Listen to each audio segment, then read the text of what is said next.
दुनिया में बहुत सारे ऐसे क्राइम हुए हैं, बहुत सारे ऐसे केसेस रहते हैं जो पुलिस के पास जब वह केस आती है तो एक तरह से वह केस पूरी तरह से ब्लाइंड केस रहती है।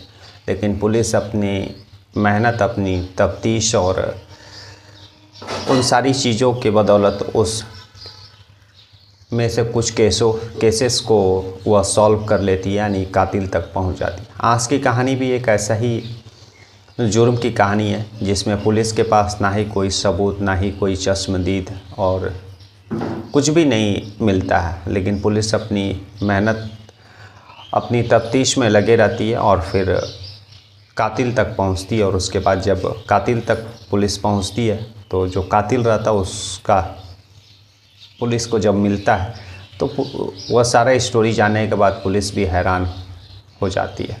ना केवल पुलिस बल्कि जिस शहर में यह वारदात हुई रहती है वहाँ के लोग भी हैरान होते हैं। नमस्कार, मैं हरेंद्र और आज आप इस क्राइम स्टोरीज़ में ऐसे ही एक दिलचस्प कहानी सुन रहे हैं। दरअसल आज की कहानी जो है मध्य प्रदेश में एक निवाड़ी ज़िला है। उसी निवाड़ी ज़िला में एक हाईवे आता, बनगाई हाईवे, और उसी बनगाई हाईवे पर 7 अक्टूबर 2024 को एक डेड बॉडी कुछ लोगों को दिखता है। सुबह का समय था और जब लोग उस शव के पास, उस जो लाश रहती है उसके पास पहुंचते हैं तो वे समझ जाते हैं कि किसी शख्स का लाश है और लोगों का भीड़ उस हाईवे पर जुटने लगता है। और उसी भीड़ में से एक शख्स जो है नज़दीकी थाना को इत्तला करता है। पुलिस पहुंचती है और मौका वारदात का मुआयना करती है। लाश जब वो देखती है तो उसका पहचानना काफ़ी मुश्किल था और पुलिस को शुरुआती प्रथम दृश्य में भी यह कन्फर्म हो जाता है कि जो लाश है उसका कत्ल हुआ है। और कत्ल होने के बाद जो है उसका पहचान छुपाने का कोशिश किया है, क्योंकि उसका जो चेहरा पूरी तरह से जलाने का कोशिश किया गया है, लेकिन बाकी शरीर के और पार्ट्स को भी जलाने का कोशिश किया, लेकिन वह लाश पूरी तरह से जली नहीं है, जिससे पुलिस को शक या कंफर्म हो जाता है कि जो है लाश कत्ल कहीं और किया गया और फिर वहाँ पर उसको जलाने का कोशिश किया गया। लेकिन नाकामयाब होने के बाद जो है कातिल वे उस डेड बॉडी को वहीं छोड़ करके फरार हो गए। पुलिस वहाँ पास जितने जो लोग रहते हैं या फिर हाईवे पर जो शख्स बराबर आना जाना करते हैं उन लोगों से उस शव के बारे में, उस लाश के बारे में जानकारी प्राप्त करने का कोशिश करती है, लेकिन कोई भी ऐसा चश्मदीद, कोई भी ऐसा शख्स पुलिस को मिलता नहीं है जो उस डेड बॉडी के बारे में बता सके। अब पुलिस जो है उस डेड बॉडी को अपने कब्जे में लेकर के पोस्टमार्टम के लिए भेजती है और पोस्टमार्टम का जो प्राइमरी रिपोर्ट रहता है वह भी 24 घंटे के अंदर पुलिस को पहुंच जाता है। वह जो लाश था, वह जो शव पुलिस ने अपने कब्जे में लिया था वह किसी 70 साल के शख्स का था और उसके ऊपर, उसके सर पर किसी भारी चीज़ से वार किया गया था और काफ़ी ब्लडिंग होने के कारण जो है उसका मृत्यु हुआ है। अब पुलिस के पास सिर्फ इतना ही चीज़ था, ना ही उस डेड बॉडी के पास से किसी तरह का कोई सुराग, कोई सबूत, ना ही कोई ऐसा पेपर या कोई सामान ऐसा मिला जिससे पुलिस ये अंदाज़ा या पता लगा सके कि जो मरने वाला शख्स है वह कौन है। पुलिस काफ़ी तफ्तीश करती है, लेकिन कोई भी एविडेंस, कोई भी गवाह या जानने वाला कोई भी ऐसा शख्स पुलिस के हाथ नहीं लगता जो है बता सके कि उसने वह कत्ल होते हुए देखा या फिर उस शव को जलाते हुए किसी ने देखा है या फिर जानता है। खैर, पुलिस जो है अपनी कोशिश में लगे रहती है। अब अपना इन्वेस्टिगेशन का दायरा बढ़ाती है। वह आसपास के जो जितने थाने रहते हैं उस मध्य प्रदेश के निवाड़ी ज़िला के, उन सारे ज़िला के थाना को इन्फॉर्म करती है कि अगर रिसेंट में कोई गुमशुदगी, कोई लापता का, किसी बुजुर्ग शख्स का अगर इन्फॉर्मेशन अगर दर्ज हुआ है तो संबंधित थाना को इत्तला करे। लेकिन उसमें भी पुलिस को कहीं से भी कोई क्लू नहीं मिलता, कोई भी ऐसा गुमशुदगी का केस जिसका 60-70 साल उम्र हो या उस तरह का कद काठी हो जिस तरह का शव मिला था।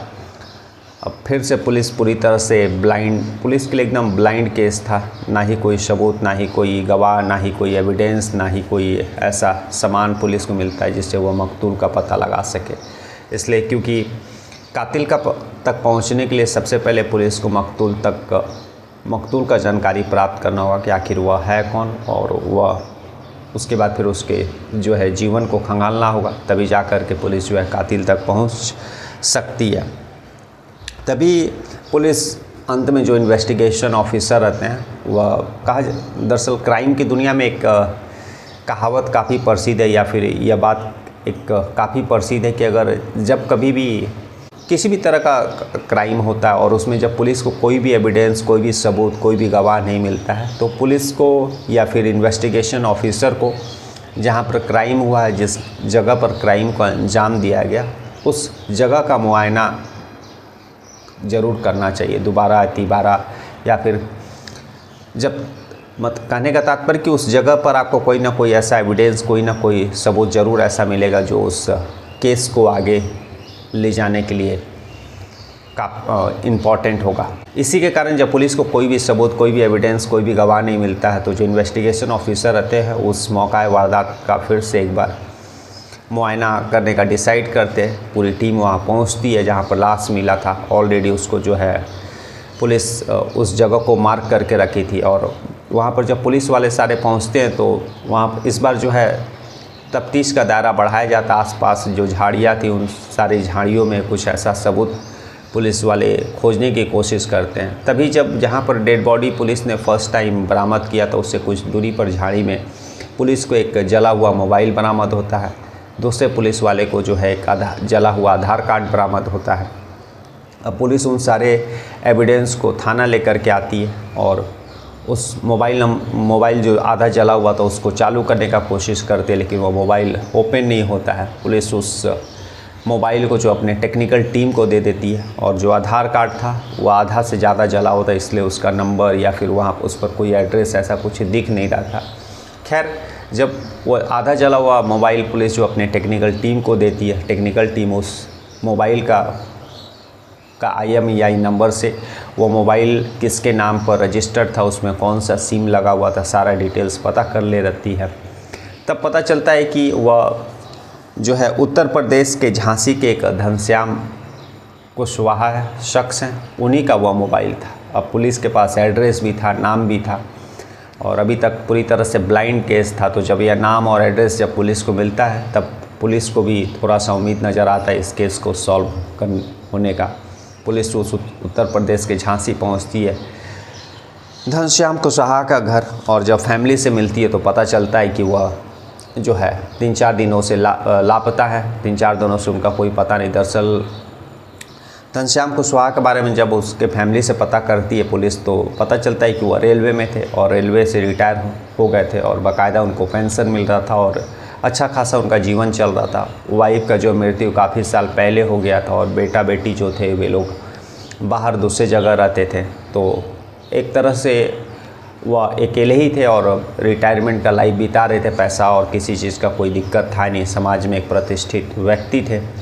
और जब पुलिस किसी से दुश्मनी या फिर ऐसा कुछ जानकारी प्राप्त करने का कोशिश करती है, तो घर वाले बिल्कुल इनकार कर देते हैं कि उनका किसी से किसी तरह का कोई दुश्मनी या फिर कोई लड़ाई झगड़ा। अब पुलिस को यहाँ पर भी कोई भी जो है कत्ल का मतलब एविडेंस कुछ मिलता नहीं है, लेकिन पुलिस अब यह डिसाइड करती है कि जो घनश्याम कुशवाहा थे वह उत्तर प्रदेश के झांसी के थे, और लाश उनका मिला है मध्य प्रदेश के निवाड़ी जिला में। तो लगभग सैकड़ों किलोमीटर का जो दूरी है, किसी न किसी तरह से तो उनका लाश या फिर उनको मध्य प्रदेश से लाया गया होगा। तो पुलिस सारे रेलवे स्टेशंस और बस स्टेशन और बाकी जो हाईवे का जो टोल नाका का जो सीसीटीवी कैमरा रहता है, उन सारे सीसीटीवी कैमरास को चेक करने का प्रयास करती है। लगभग 120 से 150 CCTV cameras bus stand, highway और रेलवे स्टेशन, इन सभी का चेक करती है। तभी उसमें जो है घनश्याम कुशवाहा एक लड़की और एक लड़का के साथ बाइक पर जाते हुए शाम टाइम में दिख रहे हैं। पुलिस मोबाइल नंबर और कॉल लोकेशन के घनश्याम कुशवाहा का जो मोबाइल नंबर रहता है उससे CTR रिपोर्ट और लोकेशन से उस लड़की का भी पता करती है कि उस शाम कौन लड़की उनके साथ थी जो बाइक पर जा रही थी। तभी पता चलता है कि उस लड़की का नाम जो है सोनिया है और वह आगरा की रहने वाली है। पुलिस उसके घर पहुंचती है, उस सोनिया को गिरफ्तार करती है और थाने ला करके उससे सारा पूछताछ करती है। तब सोनिया जो है टूट जाती है और कहानी बताती है। दरअसल सोनिया जो थी वह 30 साल की एक लड़की थी और धर्मेंद्र कुशवाहा जो थे वह 65-70 साल के एक बुज़ुर्ग थे। और तभी 1 साल पहले ये लोग में दोनों में दोस्ती हो जाता और धीरे धीरे प्यार हो जाता। धर्मेंद्र कुशवाहा जो है उस 30 साल की जो लड़की सोनिया रहती है उससे प्यार करने लगते हैं और सोनिया भी जो है धर्मेंद्र कुशवाहा से प्यार करने लगती है। दरअसल सोनिया जो है जानती थी कि घनश्याम कुशवाहा जो है रेलवे से रिटायर है, उनको पेंशन मिलता है, तो वह पैसे के लालच में उनसे प्यार का नाटक कर रही थी ताकि वह उनसे शादी कर ले और उनका जो पेंशन का पैसा है वह सारा पैसा उसको मिलने लगे जब घनश्याम कुशवाहा का मौत हो जाएगा। लेकिन सोनिया का एक बॉयफ्रेंड रोहित रहता है और रोहित जो है इस बात से नाराज़ था कि उसकी जो गर्लफ्रेंड सोनिया है वह एक 65-70 साल के बुजुर्ग व्यक्ति के साथ रिलेशन में है। और इसी बात को लेकर के रोहित और सोनिया में एक दिन लड़ाई हो जाता है और फिर वे लोग डिसाइड करते हैं कि उस जो 65-70 साल का बुजुर्ग शख्स है उसे वे लोग पीछा छोड़ाएंगे। और इसी के कारण जो है सोनिया और रोहित मिलकर के प्लान रचते हैं। उसके बाद सोनिया घनश्याम कुशवाहा को उत्तर प्रदेश से मध्य प्रदेश की निवाड़ी जिला बुलाती है घूमने और बाकी समय स्पेंड करने के लिए। घनश्याम कुशवाहा उत्तर प्रदेश से वहाँ पहुँचते हैं और फिर रोहित और जो सोनिया रहती है उसको बाइक पर बैठा करके कहीं ले जाते हैं घूमने फिरने के लिए। और तभी वे लोग जो है प्लान के तहत शाम के समय जब हाईवे क्रॉस कर रहे होते हैं तो एक झाड़ी में वॉशरूम के बहाने वहाँ रुकते हैं और पीछे से जो है घनश्याम कुशवाहा को पत्थर से वार कर देते हैं और वे घायल हो जाते हैं। उसके बाद जो है उनके ऊपर और भी वार करते हैं और फिर जो है उनका शव को जलाने का प्रयास करते हैं और लेकिन शव पूरा जलता नहीं है, लेकिन उनका जो है वे लोग कत्ल करके उस हाईवे से सुनसान रास्ते से वहाँ से निकल जाते हैं। पुलिस जब सोनिया को गिरफ़्तार करती है उसके बाद फिर जो है रोहित उसका बॉयफ्रेंड को गिरफ़्तार करती है और फिर दोनों को गिरफ़्तार करके जेल भेजती है। तो आज की कहानी यही थी जिसमें एक 65-70 साल का बुज़ुर्ग 30 साल की जवान लड़की के प्यार में पागल हो गया और उसी पागल के कारण, उसी बेवकूफ़ी के कारण जो है उसका जो है कत्ल हो जाता है। कल हम लोग फिर ऐसी किसी कहानी के साथ मिलेंगे, तब तक के लिए नमस्कार, जय हिंद, जय भारत।